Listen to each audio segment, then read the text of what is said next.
सध्या सुरू असलेल्या ह्या वादळी आणि वाऱ्या पावसामुळे समुद्रात बोटी जाणे बंद केलेले आहे. त्यामुळे असे छोटे मासे बाजारात असतात आणि घरात मासे छोटे असो वा मोठे, पण त्याचं साधंसुद्धा केलेलं कालवण जरी असलं तरी जेवणाचे 2 घास जास्त जातात असं आमच्या घरच्यांचं मत आहे.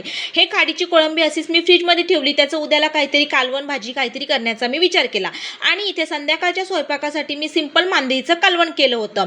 इथे बाजूलाच मस्त असे बोंबील कुरकुरीत फ्राय करून घेण्यासाठी घेतले.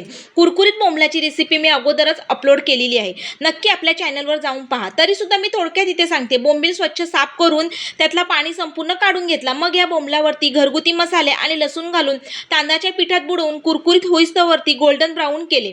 माझा इथे मंगळवारचा उपवास असल्यामुळे अगोदरच मी मच्छी बनवायच्या अगोदरच म्हणजे इथे मी खमंग अशी कारल्याची भाजी करून घेतली. तर तुमच्या घरात पण असेच मासेप्रेमी आहेत का जे मासे खाल्ल्याशिवाय राहू शकत नाही? असतील तर मला नक्की कमेंट करून सांगा आणि आठवणीने व्हिडिओ आवडल्यास लाईक आणि सबस्क्राईब करायला विसरू नका. धन्यवाद.